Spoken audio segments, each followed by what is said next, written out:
बिस्मिल्लाहिर्रहमानिर्रहीम। लाखों करोड़ों दरूद नबी अकरम सल्लल्लाहु अलैहि वसल्लम पर और उनकी आल पर। मौलाना फजलुर रहमान साहब ने आज एक नया पंडोरा बॉक्स खोला है। इस पंडोरा बॉक्स में से क्या क्या चीजें निकलेंगी ये हम आज के शो में डिस्कस करेंगे और पाकिस्तान तहरीक इंसाफ की तरफ से एक सॉफ्ट किस्म का रद्द अमल सामने आया है। अब वो मुझे लगता है कि वो सिस्टम के अंदर आना चाहते हैं। क्या वाकई वो सिस्टम के अंदर आना चाहते हैं या नहीं आएंगे, ये भी एक सवाल है जो हम आज के शो में डिस्कस करेंगे। और जो गवर्नमेंट बन रही है क्या वो वाकई अपनी मुद्दत पूरी कर सकेगी, ये भी एक सवाल है जो हर पाकिस्तानी पूछना चाहता है। और इन तीनों इश्यूज पे हमारे आज का शो होगा और हम डिस्कस करेंगे। हमारे साथ तशरीफ रखते हैं अमर इलियास राना साहब, शौकत प्राजा साहब और मदर अब्बास साहब। तीनों किसी भी तारफ के मोहताज नहीं है। राना साहब ये फरमाइए सर, ये मौलाना फजलुर रहमान साहब का इंकशाफ जो बड़ा खौफनाक है कि उन्होंने कहा कि जो अदम एतमाद है वो हमसे जनरल बाजवा साहब ने, जनरल फैज अमीर साहब ने करवाया था। तो मौलाना ने इतनी देर से सच बोला, बड़ा खौफनाक सच बोला। वैसे इसमें जो सच नया है ना वो है जनरल फैज अमीद का नाम। ठीक है, देखिए सब मौजूदा डीजीआई के ऊपर उंगलियां उठा रहे थे कि जनरल नदीम अंजुम ने वो आए हैं और नाराजगी फौज की उस वक्त हुई है जब जनरल फैज अमीद को डीजीआई सही नहीं रहने दिया गया और उनको पेशावर कोर में भेज दिया गया था। अब तक की यही खबर। उस वक्त मेरा जनरल फैज अमीद साहब थे भी वहां पेशावर में। नहीं, अब बात यह है कि उन्होंने नाम या तो सिर्फ डीजीआई कह देते तो हम सब इस मखबन से में रहते मौजूदा डीजीआई हैं या वो हैं। अच्छा चौधरी साहब मैं आपको बताऊं, मैंने 30 मार्च 2022 को रात 8 बजे खबर ब्रेक की कि इमरान खान ने रिक्वेस्ट की है जनरल बाजवा से कि वो पीडीएम से कहें कि अदम एतमाद की तहरीक वापस ले लें, मैं मुस्ताफी हो जाता हूं। अगले दिन मीटिंग होती है पीडीएम की और वो एक प्रेस रिलीज जारी करते हैं जिसमें मौलाना फजलुर रहमान सरबराह हैं और सरबराही में उस सारी मिलिट्री ब्रास भी थी और ये भी थे और इन्होंने एक धुआंधार प्रेस रिलीज जारी की जिसमें से धुआं निकल रहा था कि जनाब नहीं मानेंगे। मौलाना ने भी सच कब बोला है, ठीक है देखे ना 2024 मतलब ये बातें अब क्या वो सिर्फ सच ही बताना चाह रहे हैं या उनकी नजर, जैसे आसिफ सईद खोसा साहब ने कहा था कि मुझे इस बिल्डिंग का इशारा किया गया था यानी ऐवान सदर का, तो इशारा किसकी तरफ है? क्योंकि आज वो चल रही है कि क्या आसिफ जरदारी सदर बन सकेंगे। अब ये बड़ा अजीबो गरीब काम है। हमारे सियासतदानों को और हमारे लीडरों को चीजें सच वक्त पे बतानी चाहिए कि जी सारे कसमें खाते रहे कि हमें तो जनाब हम तो खुद लाए, इंडिजिनस मूवमेंट है, वो लोग नाराज हो गए थे। लेकिन जनरल बाजवा के इंटरव्यू सबसे ज्यादा सिलसिला तो आपने किया, तो इस कुछ मुझे साइड पर कुछ नहीं, ये इसमें आपका सच भी आएगा ना कि कहानी क्या है। मैं इसीलिए लाया हूं ना इतनी। अच्छा, वैसे मैं बता देता हूं कि वो कहानी ये थी कि जनरल बाजवा ने ये कहा था कि ये सब कुछ आसिफ अली जरदारी साहब ने किया था। आसिफ अली जरदारी साहब ने भांप लिया कि हमारे इख्तलाफात पैदा होंगे, दरमियान में वो आए और सारी पार्टीज को उन्होंने हमारे साथ मुतारफ करवाया था और वो लेके आए थे। जबकि मौलाना कह रहे हैं कि मेरे पास आए और सबसे पहले आए, मैंने इनकार किया। यही है ना इंटरव्यू, मैंने पूरा नहीं सुना, मैंने क्लिप्स देखे हैं। तो सच तो कोई भी नहीं बोल रहा। आसिफ अली जरदारी साहब स्माइल दे देंगे जब आप उनसे सवाल करेंगे, मतलब उनकी कभी किताब का हमें इंतजार करना पड़ेगा कि वो भी सच लिखे। मतलब मैं झूठ की नहीं बात कर रहा, सच अपनी मर्जी का अपने वक्त पे। हमारा अलमिया भी यही है, हमारे यहाँ ना रिकॉर्ड कीपिंग है। ये है कि हमारी किताबें भी सच पे नहीं होती क्योंकि वो वक्त के हुक्मरान को, वक्त के आर्मी चीफ को देख के कुछ बोलते हैं। हाँ, मौलाना का अंदाज है तकल्लुम जबरदस्त है, ठोस और टाइमिंग। जैसे उस वक्त वो धरना लेके आए थे और गुफ्तगू में जनाब ये था कि पता नहीं लर्जा होगा और फलां होगा, परवेज साहब से मिलकर वापस चले गए। नहीं, उस वक्त भी ये हुआ था कि कुछ लोग वो गफूर हैदरी साहब से भी मिले थे और कुछ ने कहा गया था कि मार्च में जाके बस आपको इलेक्शन दे देंगे, जिसके बाद ज्यादा मार्च में जाके गवर्नमेंट चली गई, बाद में नाराज भी हो गए। अच्छा प्राइस साहब ये देखें कि इमरान खान साहब का एक मौकफ था कि मेरी गवर्नमेंट जो है वो जनरल बाजवा साहब ने गिराई थी। दूसरा उनका मौकफ ये था कि साइफर आया और अमेरिका इसमें इस्तेमाल हुआ है। एक सच अगर मौलाना फजलुर रहमान साहब ने आज मान लिया तो फिर तो ये इमरान खान साहब के मौकफ की जीत है। फिर हमें मोनस इलाही का भी वो बयान याद रखना चाहिए जो उसने कहा था कि मुझे कहा गया था, हमें कहा गया था कि आप पीटीआई के साथ जाकर मिले। जब परवेज इलाही इधर दुआए खैर पढ़ के निकले थे तो वहां जाके उधर उनके साथ शामिल हो गए थे। मौलाना ये मोनस इलाही साहब ने बाद में कहा था मीडिया पे, उससे पहले मुझे ने कहा मैं हल्फ दे लें, मैं साहब ने कुरान जी रखे हैं, मुझे जनरल बाजवा ने नहीं कहा। अब ये अजीब बात बगैर कैमरे के बात और एक है पब्लिकली बात। नहीं, बात ये है कि जनरल बाजवा साहब आर्मी चीफ थे। नहीं सुने ना, बात ये है कि अब हम किस बात पे यकीन करें। और ये जो बात आज है, आसिफ अली जरदारी इसी इंटरव्यू में मौलाना साहब कह रहे हैं कि पीपल्स पार्टी ने ये सिलसिला शुरू किया हुआ था। इसी इंटरव्यू का हिस्सा है। वो कह रहे हैं कि पीपल्स पार्टी ने ये सिलसिला शुरू किया हुआ था। साहब का इनिशिएटिव था वैसे। पीपल्स पार्टी, वही कह रहा हूं ना कि पीपल्स पार्टी ने ये सिलसिला शुरू किया हुआ था। लेकिन मेरे पास ये लोग आए थे। अब जनरल फैज साहब इधर से पेशावर गए थे, पेशावर से वो बावलपुर चले गए थे। मुझे नहीं समझ आ रही कि मौलाना साहब, अगर मुझे कोई ये कहे कि मौलाना साहब नाम भूल रहे हैं या उनकी याददाश्त, तो मैं कम अज कम नहीं मानता इस बात को। मौलाना साहब जो बात कर रहे हैं वो वो सिर्फ रिटायर्ड लोगों का नाम लेना चाह रहे हैं सर, वो खूब सोच समझ कर बात कर रहे हैं। पता है टाइमिंग क्या है? मैं इस बात में भी नहीं जाता कि वो रिटायर, वो जिसका नाम चाहे ले सकते हैं। मौलाना साहब में इतनी हिम्मत है। परसों मौलाना साहब ने कहा कि पीटीआई और जेयूआई में सोच की दिमागों का झगड़ा है, जिस्मों का नहीं। वो दिमागों का झगड़ा भी, सोच भी ठीक हो सकती है। उन्होंने कहा कि जल्द, ये नहीं ठीक हो, उन्होंने कहा जल्द ठीक हो जाएगी। आज वैसे ठीक हो भी गई। अच्छा, मैं यही आपसे कहना चाह रहा हूं कि मैं क्या कह सकता हूं। सॉरी, पीटीआई ने कह दिया, लेकिन अब वो कह रहे हैं कि मीडिया के सामने हम मिलने नहीं आएंगे। तो तकरीबन अब देखें मुलाकात होती है या नहीं। मैं मीडिया से भी हट के बात करता हूं। अब जो कल मौलाना साहब ने बात की, आज फिर बानी पीटीआई इमरान खान का वो कहा गया कि आप उनसे मिलें, तो क्या हम कह सकते हैं कि एक ही सफ में खड़े हो गए फजलुर रहमान और इमरान खान? लेकिन कुछ पीटीआई के लोग इस मूव से पब्लिकली इख्तलाफ कर रहे हैं। मसलन मैंने शोएब शाहीन साहब को अपने शो में बुलाया था, वो तो कह रहे थे कि हम तो एंडोर्स नहीं करते इस चीज़ को कि हम मौलाना साहब के पास जाएं। मैंने तो उनसे ये पूछा, मैंने कहा मुझे कब वो विजुअल नज़र आएगा जब इमरान खान जाकर मौलाना फजलुर रहमान से गले मिल रहे होंगे और आपके जलसों में डीजल की बजाय कोई और नारे लग रहे होंगे। इसलिए ये काम मौलाना भाई भाई अब ये सियासत का अलमिया है। वैसे सियासत का अलमिया से हट के देखे ना, ये जो जिस दिन इमरान खान साहब ने शेख रशीद साहब को चपरासी नहीं बनाया था ना, उस दिन से आपको समझ आना चाहिए। तो फिर परवेज इलाही के बारे में भी आप बता दें, वो भी तो इमरान खान कहा करते थे। बात यह है कि जो माजी में बातें होती रहीं, अब जो मौलाना साहब बात कर रहे हैं, मेरे ख्याल है इस पे ना खुद जनरल बाजवा साहब ने बहुत सारी बातें की थी। एक रात उधर बातें की थी, फिर एनडीयू में बातें की थी, फिर आपके साथ तो और ज्यादा बातें की थी उन्होंने। क्रक्स जो मिलता है उन सारी चीजों का। वैसे ना उस वक्त जब ये अदम एतमाद हो रही थी, तो आसफ अली जरदारी साहब और मौलाना फजलुर रहमान साहब के दरमियान ठीक ठाक शदीद इख्तलाफात थे, टॉकिंग टर्म्स रही थी। जब पीडीएम तोड़ी ना, पाकिस्तान पीपल्स पार्टी उससे निकली, तो मौलाना फजलुर रहमान और उन दोनों के दरमियान बड़ी गड़बड़ थी और ये दोनों को करीब लाने में मियां शहबाज शरीफ ने बड़ा किरदार अदा किया था। मलिक साहब आपकी तरफ आ रहे हैं सर, ये इससे गेन क्या करना चाहते हैं मौलाना फजलुर रहमान साहब? क्या वो वक्त आ गया कि पाकिस्तान तहरीक इंसाफ और मौलाना फजलुर रहमान साहब एक ही तहरीक चला रहे हो दोनों मिलकर? शुक्रिया चौधरी साहब। देखिए, जो अभी आप बात कह रहे थे, अगर आपको याद होगा, यकीनन याद होगा, तारिक फजल चौधरी के फार्म पे जो मीटिंग हुई थी, उसमें जो असल तलखी हुई थी, जिसके बाद पीडीएम पीपल्स पार्टी पीडीएम से निकल गई थी या निकाल दी गई थी, वो हुई थी नवाज शरीफ और आसिफ अली जरदारी के दरमियान। और वो इस बात पर हुई थी कि वो कह रहे थे कि जी लॉन्ग मार्च से पहले इस्तीफा दिया जाए, दूसरे कह रहे थे उधर जाके देखा जाएगा।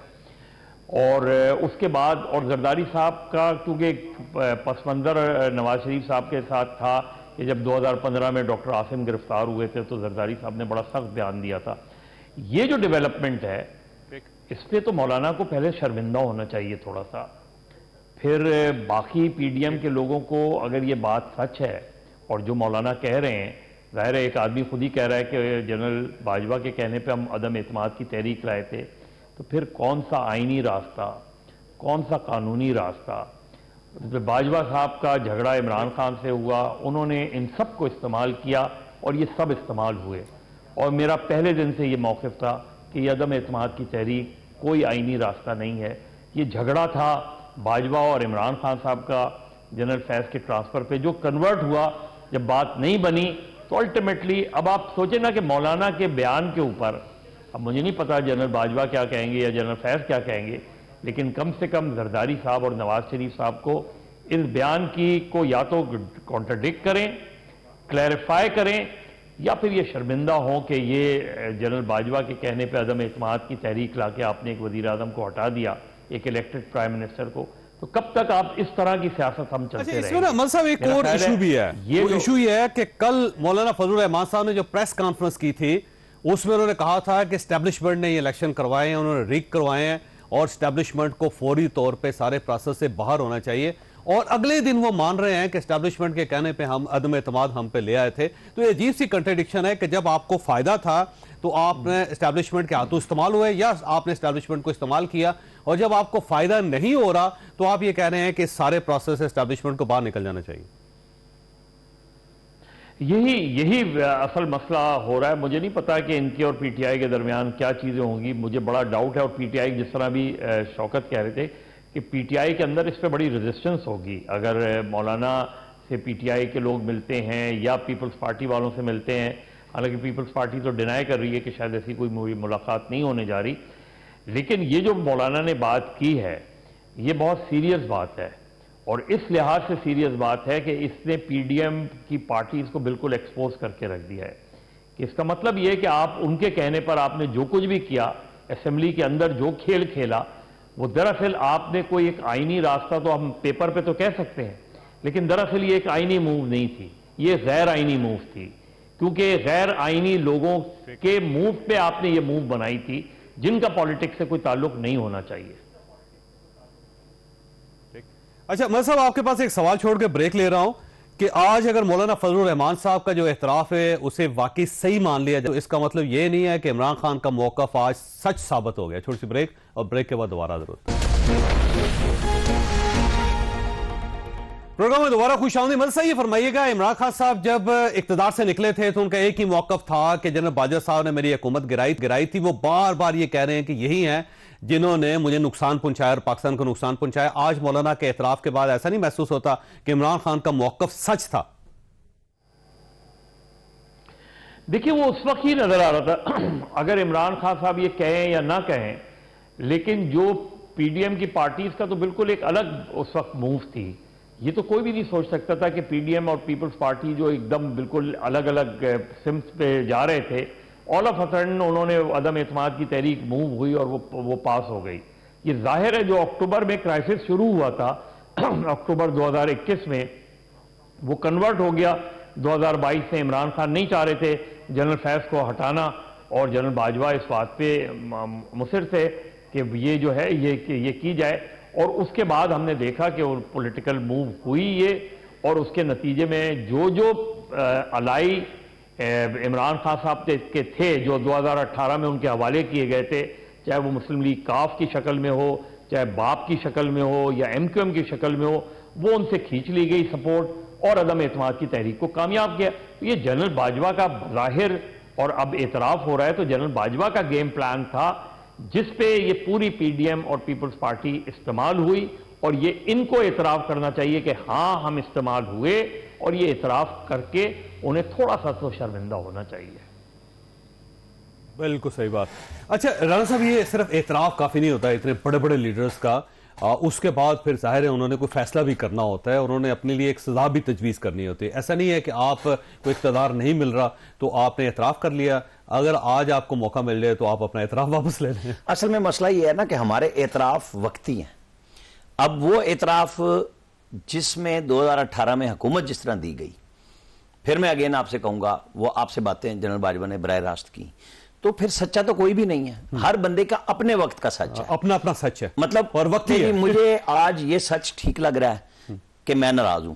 वो खान साहब डोनाल्ड लू से शुरू हुए और वो मोहसिन नकवी पे आके रुके, और बीच में पूरी फौज को मतून कर दिया, और उसी फौज के उस सालार को ऐवान सदर में बैठ के, ये मैं नहीं कह रहा, ये डीजी ISI मौजूदा ने कहा कि ऑफर की, हमने खबरें जरूर की कि अगस्त के एंड पे 2 मुलाकातें इनकी हुई, और उन्होंने कहा कि जनाब ऑफर ये हैं कि आप लामुतनाई बन जाएं या मेरे लिए इलेक्शन करा दें।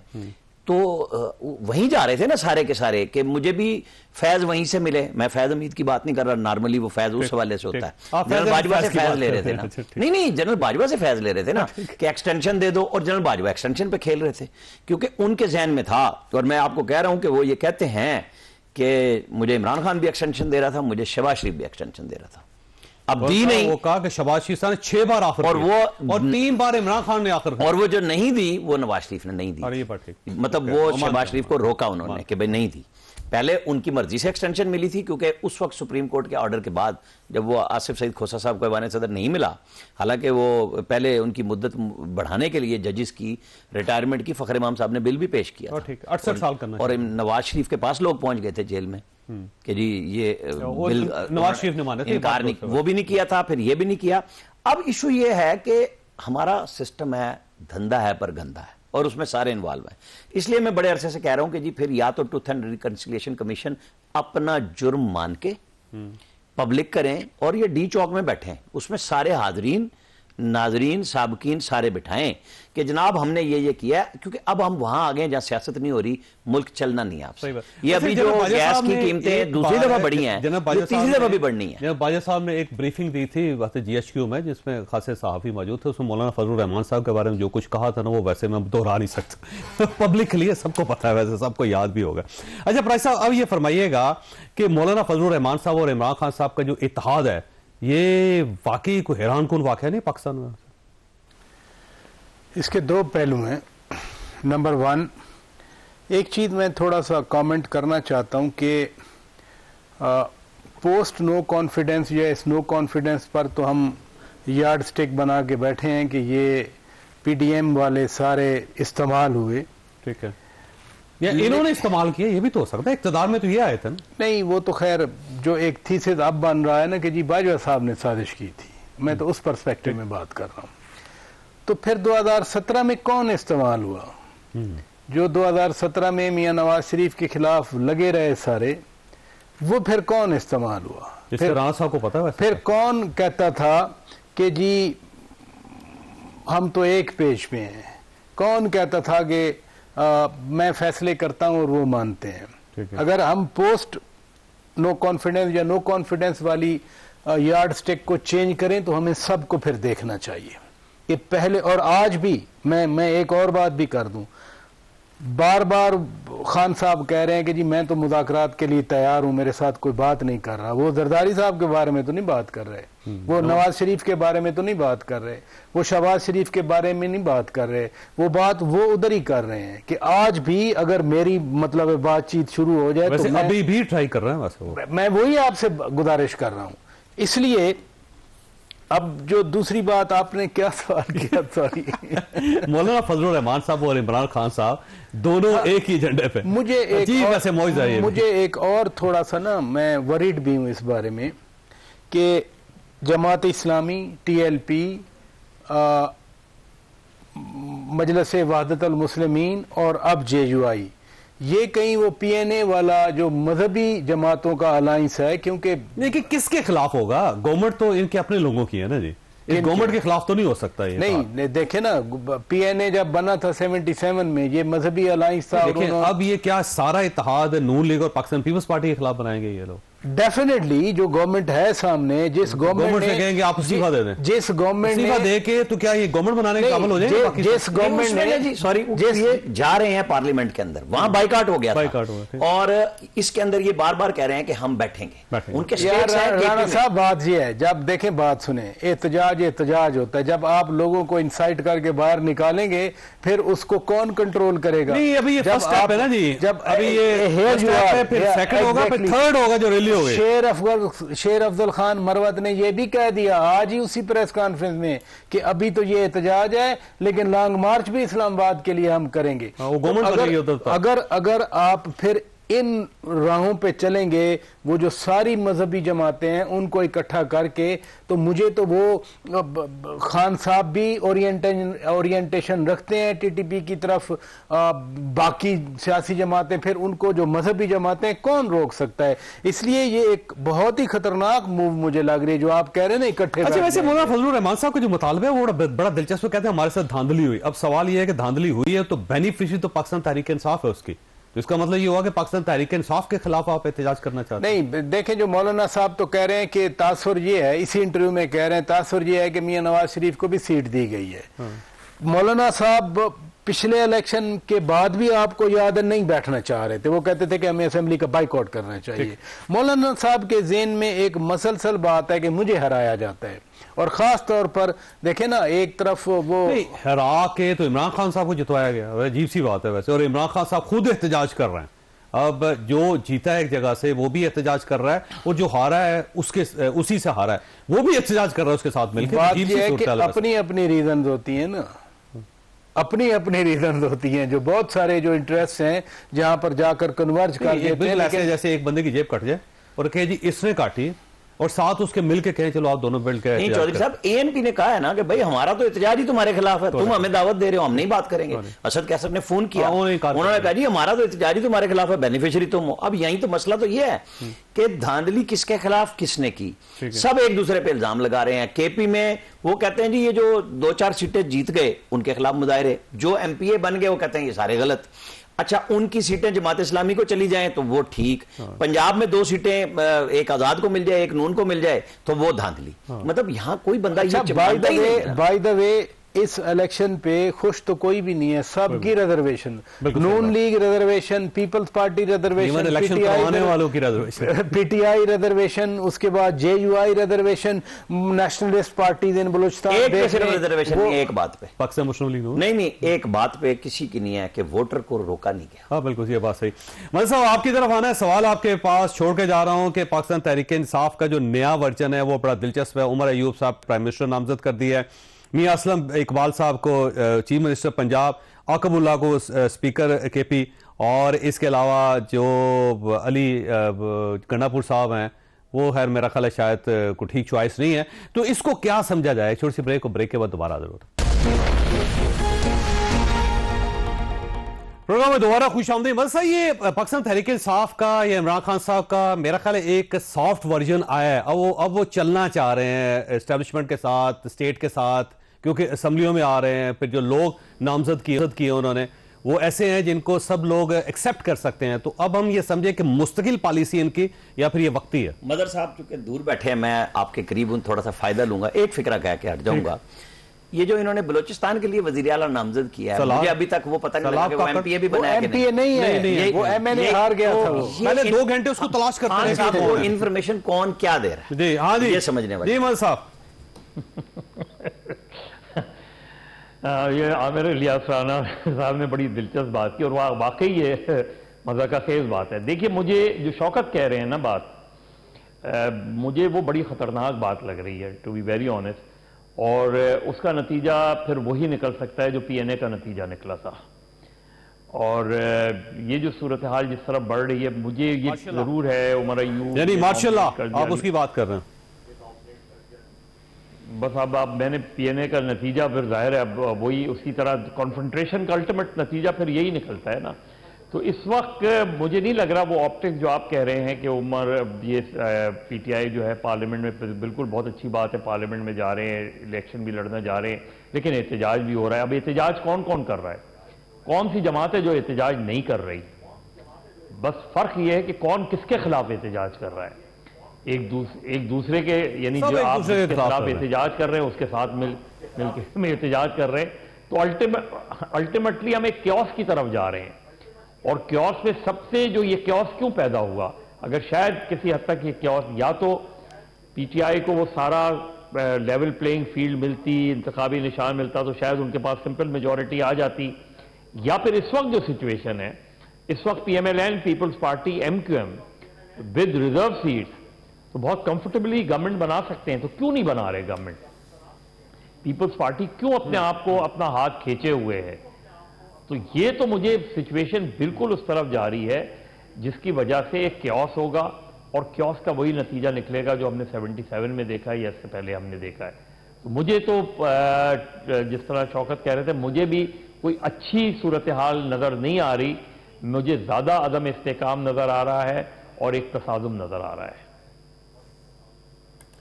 लेकिन मसला यह है कि इस तसादम का नतीजा क्या निकलेगा, क्योंकि जो आप 1970 की बात कर रहे हैं, 76 की बात कर रहे हैं सर, उस वक्त पाकिस्तान की इकॉनमी बेहतर थी, और अब जो सूरत हाल है इंतहाई खतरनाक है। IMF के बगैर तो हम एक महीना नहीं गुजार सकते। इसमें अगर सड़कें गर्म हो गई और ये हेट और जो हीट है वो बढ़ गई, तो फिर कहां पाकिस्तान स्टैंड करेगा? तो फिर तो देखिए ना चौधरी साहब, फिर तो सीधी सी बात यह है ना कि अगर आप पीपल्स पार्टी को फिर या तो ये पोजीशन लेनी चाहिए थी। अब ये पोजीशन लेना कि हम आपको वोट देंगे, सपोर्ट नहीं करेंगे। सपोर्ट से मुराद ये कि आपकी गवर्नमेंट का हिस्सा नहीं बनेंगे। अब अगर ये तीनों चारों जमातें जो सपोर्ट जो अलायंस बनाने जा रही हैं, गवर्नमेंट बनाने जा रही हैं, चाहे वो सपोर्ट करें कैबिनेट, ये कंफर्टेबल एक दूसरे से बार्गेन कर रही हैं। इसका मतलब ये कि मेजर आप इंटरेस्ट ऑफ पाकिस्तान नहीं देखा जा रहा, आप एक लार्जर इंटरेस्ट नहीं देख रहे। पहली चीज ये कि उन लोगों को भी सोचना चाहिए था कि जो इंतखाबी नताइज हैं वो तो बहुत वाज़े तौर पे नजर आता है कि पीटीआई ने अगेंस्ट ऑल ऑड्स सबको सरप्राइज दे दिया और उस सरप्राइज की वजह से ये क्योस हो गया। अब वो हो गया क्योस, अब क्या है, जो इलेक्शन हो गए हैं उसके बाद पीपल्स पार्टी नून लीग क्यों एक खिंचाव का शिकार है, क्यों एक साथ बैठने को तैयार नहीं है। अगर सब मिलके बैठ जाएं और जाके मिलें, ज्यादा जाकर मिलेंगे, आइडियाला जेल जाके मिलेंगे तो क्या होगा, मैक्सिमम क्या होगा, इमरान खान मना कर देंगे। लेकिन आप एक एफर्ट तो करेंगे अपने तई। तो मेरा ख्याल है अगर मुझे बदकिस्मती तो कहना पड़ रहा है, जैसे आज चौधरी शुजात साहब गए, उनको चाहिए था कि इमरान खान साहब से भी मुलाकात कर लेते, क्या हर्ज था उसमें? बिल्कुल आप जाके मिल लेते ना। अगर आप चौधरी परवेज इलाही से मिले, पीटीआई इसके पीछे एक बैकग्राउंड ये भी है कि वो चौधरी परवेज इलाही साहब के जरिए इमरान खान साहब से राब्ता करना चाहते हैं, ये भी एक खबर है वैसे मल साहब। नहीं देखिए, जो भी है, असल चीज ये है कि एक लार्जर, अगर ये सब पार्टियां कहती तो जरूर हैं, मुझे नहीं लगता कोई भी एक पार्टी लार्जर नेशनल इंटरेस्ट में सोच रही है। सब पेटी इंटरेस्ट में सोच रहे हैं, सब अपना सोच रहे हैं। वरना अगर लार्जर नेशनल इंटरेस्ट होता तो इस वक्त हमें ये क्योस नजर नहीं आता। बहुत वादे तौर पे एक चीज नजर आती कि कुछ पार्टियों की मिलकर गवर्नमेंट बनती और एक पार्टी ऑपोजिशन में रहती, उससे भी बात होती तो बेहतर सिचुएशन बनती। बहुत अच्छा। राना साहब ये फरमाइए सर, ये वाकई यू टर्न है इमरान खान साहब का या एक अंदाजा है हालात का? उन्होंने सोचा कि वाकई मुल्क अब मुतहम्मल नहीं है मजीद इस किस्म के मसाइल का, तो हमें चाहिए कि मिल मिला के कोई मामला सेटल करें, इसलिए शायद वो मुज़ाकरात कर रहे हैं सबके साथ, और शायद कोई पार्लियामेंट भी इसीलिए आ रहे हैं शायद। मैं सॉरी इसलिए टेलीफोन में था कि हमें खबर भी देनी होती है। गैस का नया टैरिफ इशू कर दिया ना, नोटिफिकेशन जो कैबिनेट ने आज अप्रूव किया, जो बम गिरेगा ये 1 फरवरी से गिर चुका है, मतलब अब तो बिल आने। मेरा ख्याल है नई गवर्नमेंट को तोहफा दिया जा रहा है। नहीं, नई गवर्नमेंट ने आके IMF से 9 मार्च से मुज़ाकरात करने हैं, तो उनके साथ तोहफे और आने हैं, ये खत्म नहीं होने। खान साहब के लिए देखें एक पहलू सोशल मीडिया पे चल रहा है कि देखें जो जनरल फैद हमीद का नाम आया, तो इस अदम एतमाद के बेनिफिशियरी तो इमरान खान ही थे ना, क्योंकि जितना उस वक्त अनपॉपुलर इमरान खान था और पॉपुलर नून लीग थी कि जिसके टिकट की गारंटी पे लोग पार्टी छोड़ गए, वो हीरो हो गए, वो जीरो हो गए बदले में। और आज फिर वो हुकूमत लेने के शौक में पहुंच रहे हैं वहां पे।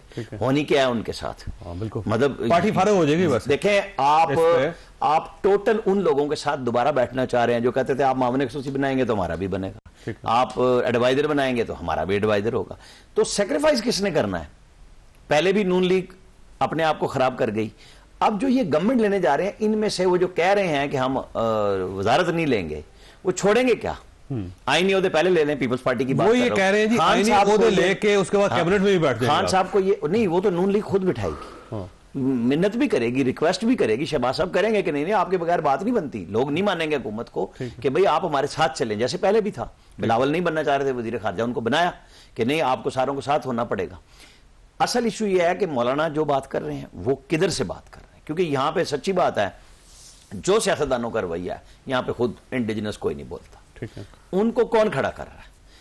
अगर हम नहीं, मेरा ये सवाल है, अगर हम शौकत पराचा साहब की बात को देख लें, मदर साहब ने एंडोर्स कर दिया कि आपने एक क्यास पे जाना है, तो क्यास पे ले जाने के लिए लोगों को खड़ा किया जाता है। ठीक है, कोई वो ये 5 साल बाद बताएंगे कि मुझे उस वक्त किसने कहा था। मौलाना ने जब धरना दिया था इस्लामाबाद में 2019 में आ गए थे, 2019 में, ठीक है, अक्टूबर में आ गए थे, तो उसके बाद चले गए और फिर बताते रहे कि मेरे घर फलाना आया था, गफूर हैदरी को 4 लोगों ने बताया, फलाने ने बताया और हमारे साथ ये हुआ। चौधरी परवेज इलाही साहब आके मतलब चौधरी शुजात साहब उस वक्त वो सख्त बीमार थे, वो साथ लिटा के ले जाते थे। जो आप बात कर रहे हैं, आज जो मुलाकात हुई है ना, वो खालिस्तान फैमिली उमूर पे हुई है।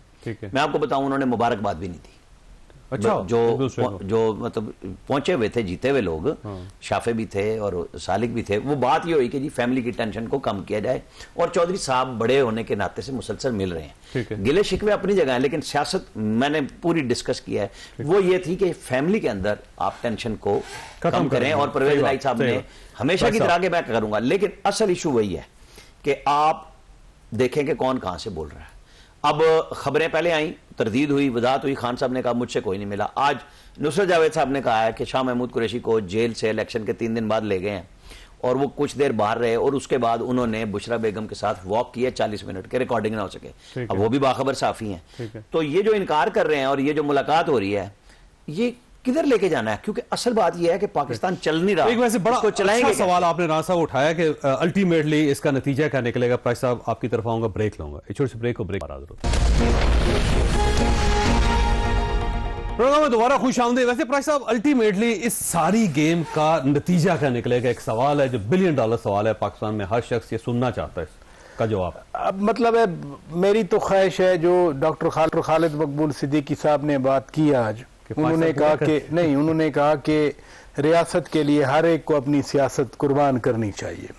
तो आइडियली तो ये है एमकेएम को पहले करनी चाहिए, सबसे पहले तो वो आगाज वो शामिल है ना, वो भी जब वो ये बात तो कर रहे हैं, वजारतें ले रहे हैं वो नहीं जितनी भी किसी ने तो वजारतें लेने हैं। मतलब ये क्या बात है कि पीपल्स पार्टी के फिर कुर्बानी क्या है? नहीं, कुर्बानी ये है, मेरी और आपकी है ना, आम आदमी की कुर्बानी। नहीं, कुर्बानी ये है कि अभी आप दोनों ने कहा कि खान साहब के पास जाना चाहिए। जब खान साहब की हुकूमत थी, खान साहब नहीं बैठते थे तो हम कहते थे कि खान साहब ज्यादती करते हैं, वो हाथ नहीं मिलाते असेंबली में आते हुए किसी से। आपने कहा कि वो सबसे बात करना चाह रहे हैं, वो सबसे बात नहीं करना चाह रहे। उन्होंने आज भी वादे तौर पर कह दिया कि मैं पीपल्स पार्टी से बात नहीं करूंगा, मैं नून लीग से बात नहीं करूंगा, मैं उनसे बात नहीं करूंगा। तो मौलाना फजलुर रहमान ने ऐसी क्या नेकी कर दी है कि जिसको आप पैगाम भेज रहे हैं और बाकियों को पैगाम नहीं भेज रहे हैं? देखे ना कहीं तो कोई ट्विस्ट है ना। वो क्या वाया काबुल आ रही है, क्या वो वाया बाजौड़ आ रही है, क्या वो वाया मोहम्मद आ रही है? वो किधर से ये वाली चीज आ रही है जिसको खान साहब जो है वो मौलाना फजलुर रहमान के लिए तो सॉफ्टनिंग हो रही है। ये तो कुछ और ही कह रहे हैं, जो सॉफ्टनिंग हो रही है, ये तो बहुत खौफनाक। नहीं, मैं तो ये जो एक्स फाटा में घुस गए हैं ना, एक्स फाटा में, और मैं एक मिसाल तालिबान के और भाई मैं के वहां के संगम से फजलुर रहमान साहब आए हैं और वो कहते हैं मेरे जाने को गलत समझा गया। भाई वो मिसाल मैं भी मिसाल के तौर पे मिसाला ला रहा हूं। सुने क्योंकि जब आप तजजिया करते हैं, एक एनालिसिस करते हैं, आपको एक होलिस्टिक पिक्चर में बहुत सारे फैक्टर्स को, चीजों को ज़हन में रखना। मैं सिर्फ आपकी बात का जवाब देते हुए कह रहा हूं कि सबके साथ बात करना चाहिए। उन्होंने कहा कि नहीं, मैं नून के साथ बात नहीं करूंगा। उन्होंने कहा मैं पीपल्स पार्टी से तो बात ही नहीं हो सकती। हालांकि पीपल्स पार्टी के मोस्टली स्पेशली जो MNAs हैं, उन तकरीबन सबकी ख्वाहिश थी कि पीटीआई के साथ बैठा जाए। और 80% मैं आपको गारंटी दे के कहता हूं कि पीटीआई के MNAs की ख्वाहिश थी कि पीपल्स पार्टी के साथ बैठा। इवन गौहर खान साहब, उनका अपना पर्सनल व्यू ये था और एतजाज साहब मैसेज लेके जाते रहे। अच्छा, एतजाज साहब मैसेज लेके जाते रहे। अच्छा, 100% हमारी ये था कि सरदार लतीफ खान खोसा साहब उधर गए तो कोई ना कोई वो ब्रिज बनेंगे। सुप्रीम कोर्ट में आपको याद है बिलावल भुट्टो जरदारी ने देखा तो उन्होंने नारा लगाया, देखो देखो कौन आया। ये कोई हेट वाला नारा नहीं था, तो ये प्यार वाला ये प्यार वाला पुराने पाकिस्तान पीपल्स पार्टी के लोग हैं, लेकिन फिर भी खान साहब ने वो रूट जो मेन स्ट्रीम पार्टीज के साथ लेके आता है उनको नो कर दिया, आज भी नो कर दिया। और उन्होंने मलिक साहब आखिरी सवाल आपसे ये फरमाइएगा सर, होगा क्या अल्टीमेटली? आपका तजर्बा क्या कहता सर? देखें चौधरी साहब, सियासी जमातें अपना स्पेस खोती जा रही हैं और इस हद तक खो दिया है उन्होंने कि अब उनके सियासी फैसले भी गैर सियासी कुव्वतें करती हैं। जब आप इतना पॉलिटिकल स्पेस खो देंगे तो उनको तो शायद फिर मार्शल लॉ की ज़रूरत भी नहीं है। उन्होंने ऑलरेडी चीज़ों में अपना जो भी स्पेस बनाना था वो बनाया, लेकिन मेरा ख्याल है इससे ज़्यादा पिछले चंद सालों में जो पाकिस्तान की तमाम सियासी जमातों ने अपना स्पेस खो के गैर सियासी कुव्वतों को दिया है, तो फिर इस पूरे सिस्टम को अगर ये कोलैप्स भी होता है उसके बराबर के जिम्मेदार पाकिस्तान की सियासी कुव्वतें होंगी।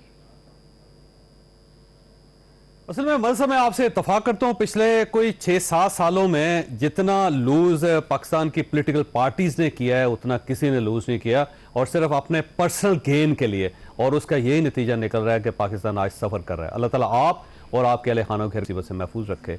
अल्लाह हाफिज।